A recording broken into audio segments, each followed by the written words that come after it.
আজ সকালটা শুরু হয়েছে খুবই মন খারাপ নিয়ে। সত্যি কথা বলতে কি, বাইরেটা তাকাতে মনটা খারাপ হয়ে গেল এরকম মেঘলা আকাশ দেখে।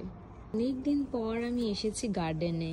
সত্যি কথা বলতে এতদিন ধরে জল টল আমি কিছুই দিতে পারছিলাম না। এই পিএইচডির চক্করে আমি সত্যিই খুব ব্যস্ত হয়ে পড়েছি, যার জন্য আমার গাছ দেখা হচ্ছে না, প্লাস আমার ভিডিও করা হচ্ছে না। অনেকগুলো দিন, প্রায় 15-20 দিনের মতন হয়ে গেছে আমি ভিডিও করিনি। হয়তো এবার থেকে এরকমই হবে, আমার পড়াশোনারও প্রেশার বেড়ে গেছে, শুধু হয়তো ঘুরতে গেলে আমি মানে ভিডিও করব। এই দেখো, এটা হচ্ছে আমার গ্রেপস ট্রিটা, যেটা এতটা বড় হয়েছে, অনেকটা বড় হয়ে গেছে, ওই দিকে এক্সপ্যান্ড করেছে।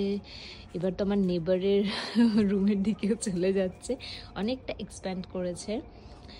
এরপর এখানে আমি লাগিয়েছিলাম কর্জেটসটা অনেকটা বড়, যে এটাকে আমাদের ইন্ডিয়ান কুমড়ো বলা যেতে পারে, কারণ এটাই কুমড়ো পাতার মতন এই খসখসের টেক্সচার প্লাস কাটা কাটা কাটা রয়েছে।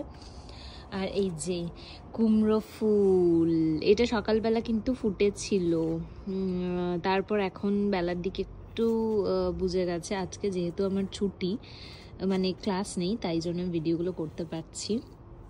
আর এখানে আমার রোজমেরিটা আমি ইউজ করছি, তার জন্য একটু কেটে নিয়েছি। এটা হচ্ছে আমার স্পিনাচ, যেগুলোর আমি সিডলিং করেছিলাম, সেগুলো এত বড় বড় হয়ে গেছে। পালং শাক, আর এর আগের বারেরটাও আমি তুলে খেয়েছি, কারণ আমি এখন এখানে আসার পর থেকে পালং শাক দুবার বোধহয় কিনেছি এই 3 মাসে, বাদবাকি আমি নিজেই প্লান্টিং করি। আর এটা হচ্ছে আমার টমেটো ট্রি, যেটার মধ্যে অলরেডি ফুল আসা শুরু হয়ে গেছে, টমেটো হবে।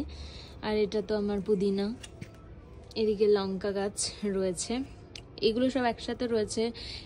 আমি অনেক দিন ধরেই প্ল্যান করছিলাম যে এই গাছগুলোকে আমি সেপারেট করব, কারণ টমেটো গাছের সাথে লঙ্কা গাছটা রাখবো না, বা পুদিনাটা আমি সেপারেট করব, বাট এগুলো বড় হয়ে যাচ্ছে, সেপারেট করা হচ্ছে না। কারণ আমি প্রায় 1.5 মাস ধরে পাউন্ডল্যান্ড যাচ্ছি মাটির খোঁজে, কিন্তু মাটি আর পাচ্ছি না। এখানে কিন্তু আমাদের ইন্ডিয়ার মতন ওরকমভাবে মাটি পাওয়া যায় না, এখানে মাটি পেতে গেলে দোকান থেকে মানে কিনতে হয়।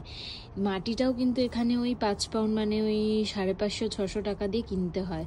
আমি সেটাই মাটি পাচ্ছি না তার জন্য, বিকজ আমার কাছে অলরেডি একটা টব আছে কিন্তু মাটি নেই। আর এখানে আমার পেঁয়াজ হয়েছে, স্প্রিং অনিয়নগুলো, এবার এগুলো শুকিয়ে যাচ্ছে, মেবি পেঁয়াজ তোলার সময় হয়ে গেছে, আমি এগুলো ইউজ করে নেব।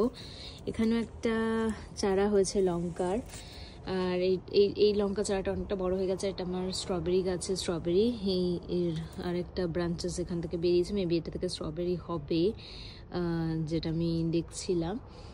তো এটাই আমার বাগানে অনেক দিন পরে এসে দেখলাম, অনেক